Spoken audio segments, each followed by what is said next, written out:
understand that these people didn't need leases or deeds. They appointed someone to make everything legal, thanks to sanctions, chivalry, and greed. And when the natives got restless deep in the jungle, they would call that a guerrilla attack.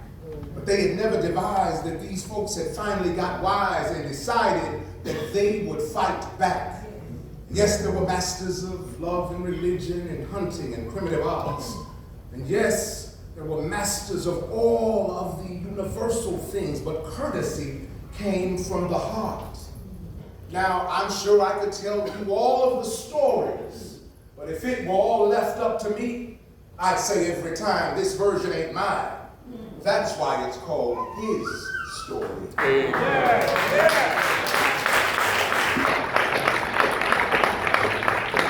I am honored to be here on behalf of not just me, but us. The other electeds, and I talked to Councilman Peluso, thank you for reading that letter. To my forever Chairman Hurst, thank you for this opportunity to share just a bit.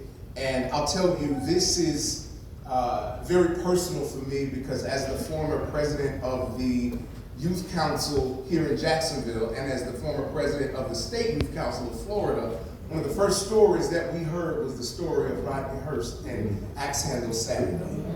It was not just drilled into us, but taught as to what we have to do. And as I was explaining to one of my colleagues on the council, this for you is a choice. For me, it's a responsibility. We don't have a choice. And I'm thankful for the responsibility that people like Mr. Hurst and others have put in us so that when I sit on the city council in the building that my mama was not able to buy a dress in as a little girl, I know of the awesome responsibility that lies on my shoulders. I know whose shoulders I stand on, and I'm thankful every day for what they do. So protocol having been established to all the other electeds in the building, I want to take a moment because I've been asked to reflect as a storyteller. I spent years as a journalist, and now while I do represent on the Jacksonville City Council, and let me tell you, it's a fight every day. If you only knew. You just hear what they say in public, but that's all right, that's all right. But I reflect on the time that was spent at the park that was once called Hemming, that now bears the name of Jacksonville's great, amazing native son, James Weldon Johnson. Son of this soil and a poet of freedom and voice who told us that we had the ability and the opportunity to lift every voice and sing. Now, the renaming it seems to be cosmetic, but for me, it's less cosmetic and more covenant. It says to the world that Jacksonville will not ever forget, nor will we bury its truth in the background. 65 years ago today, that park was marred with some of the worst violence that this world has ever seen. It was filled with mobs and menace and Klan members armed with baseball bats and axe handles, handing them out of the back of a truck as if hate was merchandise on sale. The target wasn't crime. The target wasn't trespass or violence. The target, Brother Darrell, was dignity. Come on. They wanted to take away dignity from those who dared, as was said earlier, who had the audacity to sit at lunch counters just to get a bite to eat.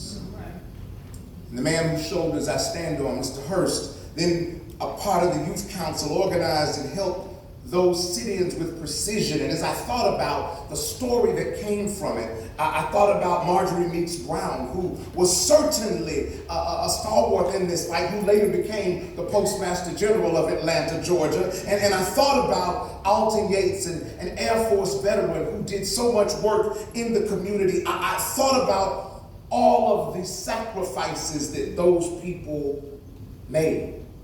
But here's the thing, and I looked. The city records that the city did not protect its own. When black children were beaten, police did not move. Now they did move when black men came to protect those black children, when they came to defend and protect their brothers and sisters, when they came, the boomerangs who were not polished in the language of Gandhian nonviolence. They weren't trained in church basements. Boomerangs were just the boys from round the block.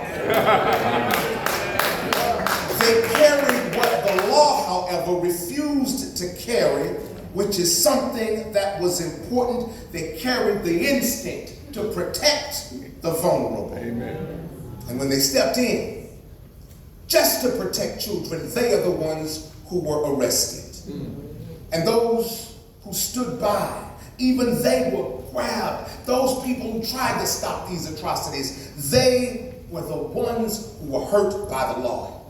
Now, I will tell you that inversion is the anatomy of structural violence. That's exactly what violence is. And it's how a city teaches a generation who counts and who does not, even to this day. And yet in every distortion, everything they tried to do, y'all, the resilience grew. Richard Charles Parker, white man, white student from Florida State University, stood with the NAACP that day, and for his solidarity, he was given an award. He was. Do you know what it was? He was jailed, beaten, and they broke his jaw. That's what they gave him for trying to help us. Now, his name reminds us that this movement is multiracial, multi-generational, but most importantly, it was a moral movement. So we remember the work that they did. Those are just the names that we say today. But what I remind you is there were still others who were there who were nameless. Some names that we cannot speak. We pour libation for them. We are thankful for their work, even though they remain silent. Their work and sacrifice are why we stand today. As my sister said, I come as one, but I stand as 10,000. They are all with me when I come. Now the question then remains, and I'm going to take my seat, but we ask, why linger? Y'all know we in the church, so you know what I'm saying. No, I'm going to take my seat, but the question remains, and I've heard from people as I've traveled the world, why do we linger on the pain? Why linger on such pain? Why not just celebrate the desegregation that followed? Why not move on? Well, because, my friends, one of the things I understand is what you refuse to face, you are destined to repeat. Amen. That which you resist persists. So to bury the past is not to heal. To bury that past is to allow the cancer to spread unchecked. And one thing when we know, if you allow cancer to spread unchecked, it will kill you. Amen.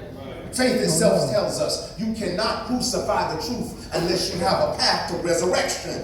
Come on. We've got to face what we saw on this screen just moments ago. Mayor Hayden Burns, whose name sat on this library downtown for years, said there was no violence. We must face the fact that the largest newspaper in circulation buried the story on page 15 as if it didn't exist. We must face the fact that denial is not a shield, but it is indeed a wound that will continue to fester until it's healed. Come on. We must face the fact that what blossomed from blood turned into necessary conversations. Over time, the very park where the axe handles were swung was named for a man, James Weldon Johnson, to bring change. So what does that mean for us today? Well, it means that our memory can't just be backward. We have to look at it. Right. We've got to face it, and then we got to move. Yeah, right. I can't stay stuck there and move here. What does it mean? It means the very act shaping us, the very act shaping the city from where we are today goes through the past that we don't want to look at. Come on now. And people are telling us from on high, I want to change the museums because it makes us feel bad about being who we are. Come on. The only way you can heal is sometimes to do what? Feel bad. Amen. Can't change the truth. Come on now. So that's how we get to moving forward. So the questions we must ask in 2025, do our schools teach this history in every classroom, or is it left in the margins to electives or footnotes? Come on. Especially people are telling you that there were some beneficial qualities to slavery. You better say I'll it. say it again, Councilman Peluso and I wore shirts and they held their mouths, but when we were elected, we put shirts on that we still wear that said slavery did not benefit black people, in case y'all was wondering. Amen. Slavery had no redeeming quality. As my sister Representative Nixon spoke, do our policies in housing and health and criminal justice reflect what we have learned from 1960, or do they still, as she said, carry the disparities and axe handles of that day? Do we honor those nameless ones with policies, or do we go and cut budgets just to say we gave some tax relief? Oh, I'm gonna bring it home. Come on now. Y'all, we are facing right now an eighth of a millage cut just so you can say you saved $13 million when we've got thousands of seniors on a waiting list for Meals on Wheels. How dare you? We on the Jacksonville City Council, not on my watch will I allow us to say, just so you can say you're having a tax cut, an eighth of a millage cut, just so you can say I'm gonna stick some money in the reserves, when we got people who need services. We got babies coming out with syphilis that we are saying we're not gonna take care of because we wanna save $13 million. Come on. We have got opportunities for change in this community, but because we are hell-bent on sycophantia, following somebody who has no idea who you are, Come on now. following somebody who don't even know who they're following themselves, we want to take that and bring it to Jacksonville, not on my watch. Come on now.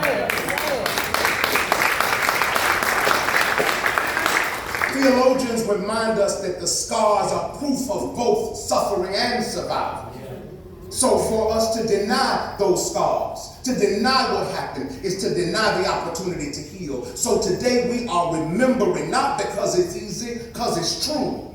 Not because it flatters us, y'all, because it frees us. Not because it guarantees perfection, but it guarantees progress. And only then, when we put those pieces together, and we stand unabashedly in the sun, and we say, you will not take me back to let it hold me, but to let it grow me. Only then can we have remembrance and truly be free. Come on. Before I take my seat, Mr. Hurst, come, please. Andrew, can you bring this? On behalf of us in District 14, we are here because of you. I want to present this to you, and this is, although it has your name on it, this is a remembrance. I tell you, in my office, when I was elected, and you know I call and bother you all the time about what we do, is a picture of that man that you said, that first Black City Council president. I have your picture, I have Earl Johnson's picture, because I am reminded that I'm not here by myself. I'm here because of the work you did, and I have an assignment to do. So we want to just present this to you, and I will let you know that every vote I take, every fight that I have is because of the work that you did, and I pray that we are doing you justice. Thank you for being our